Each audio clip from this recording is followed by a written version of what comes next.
ভাই আপনি এর আগে কয়দিন আসছেন ভাই? আজকে প্রথম আসছেন? এর আগে কবার আসছে রে? হ্যাঁ, এর আগে কবার আসছে রে? হ্যাঁ, আজকে প্রথম। আচ্ছা, আপনার কি কাগজপাতি আছে ভাই বিয়ের? ভাই কাগজপাতি আছে ভাই? কাগজপাতি আছে আপনার? বিয়ের কাগজপাতি আছে? নাই। তা আপনি অবৈধভাবে কেন ঢুকলেন? হ্যাঁ, কেন কেন ঢুকলেন ভাই? আপনাকে ডাকছে কে?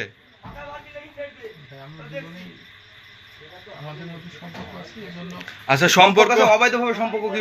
আচ্ছা, সম্পর্ক আছে, আপনারা পালা যায় বিয়ে করতে পারতেন বা পারিবারিক ভাবে বিয়ে করতে পারতেন। তা দুজনে ঘরে ঢুকলেন কেন? আপনার বাসা কোথায়?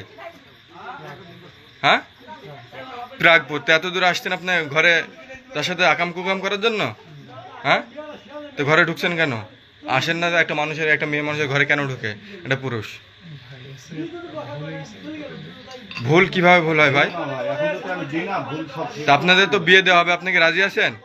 হ্যাঁ, রাজি আছেন তো বিয়ে দেওয়াতে? আচ্ছা, আপনার বাবা মা ফোন দেন, আসতে বলেন। কালকে সকালে আসবে। এই রাত্রে দায়িত্ব আপনার কে নেবে? আপনি যদি পালায় যান, এই দায়িত্ব আপনার কে নেবে? এর ড্রাইভার কে নেবে বলেন, বলেন না। ড্রাইভার কে নেবে বলেন। আর থামেন।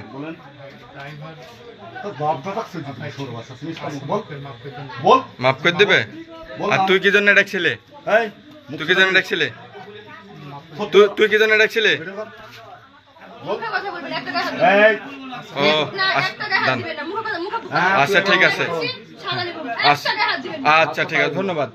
এবার আচ্ছা, ঠিক আছে, আপনার গায়ে হাত দিব না, তাই তো? আপনি যে অবৈধ, আচ্ছা, আপনি যে অবৈধভাবে পরকীয়া করছেন নাকি আমাদের সমাজে, তা আপনি আমাদের সমাজ কেন নষ্ট করছেন? কেন পরকীয়া? তো এটা বিবাহ বাদে আপনার ঘরে ঢুকছে সে, আপনাকে উলঙ্গ অবস্থায় ধরা হয়েছে, এটা কি পরকীয়া না? আপনাকে দুজনাকে উলঙ্গ অবস্থায় ধরা হয়েছে, এটা কি পরকীয়া বলে না?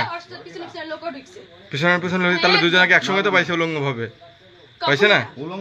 তাহলে আপনি পরকীয়া না এটা? তোর ঘরে হলে তোর বি নাই, কিছু নাই, অবৈধভাবে ঢুকলো কেন? অবৈধভাবে ঢুকলো কেন? অবৈধভাবে কি জন্য ঢুকলেন? এটা তো পরকীয়া বলে মানুষ। কি ভাই অবৈধভাবে ঢুকলেন কিন্তু আপনি বাড়িতে রাখবো, আপনি এটা কেটে আসছেন আমার বাড়ি এইখানে, আমি তো ঢুকতে পারবো না আরেকজনের পশ্চির বাড়িতে রাখতে। তা আপনি কেন ঢুকলেন? হ্যাঁ, কেন ঢুকলেন আপনি এই কথাটা তো বলবেন। বলেন ভাই, এদিকে শ্যামা লাগছে, এদিকে পিছে আগে শ্যামা লাগছে।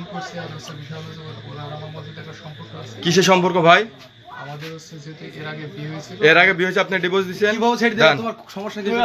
ডিভোর্স দিয়েছেন ভাই? ডিভোর্সের পরে কারোর সাথে কোনো সম্পর্ক থাকে? আমি বলি কারোর সাথে কোনো সম্পর্ক থাকে? হ্যাঁ, আচ্ছা, ডিভোর্সের পরে যখন থাকে না, তাহলে ওইটা আপনার পরে আপনার কেউ না আসে, কেউ আপনার স্ত্রী ছিল একসময়, এখন না, আপনি ডিভোর্স দিয়ে দিয়েছেন, তাহলে তার ঘরে যদি আপনি ঢোকেন, তাহলে কি এটা পরকীয়া না? হ্যাঁ, তাহলে আপনার ঢোকাটা কি ঠিক হয়েছে? আপনি স্বীকার করছেন যে আপনি নিজ ইচ্ছায় ঢুকছেন? হ্যাঁ, আপনার দুজনকে হাতে নাতে ধরা হয়েছে, আপনি স্বীকার করছেন? হ্যাঁ, আপনি বিয়ে করতে এখন রাজি আছেন? আপনার বাবা মাকে ডাকছেন? কালকে সকালে আসবে, তাই তো? কালকে সকালে বিয়ে করতে রাজি আছেন, তাই তো? আচ্ছা, ঠিক আছে। তারপরে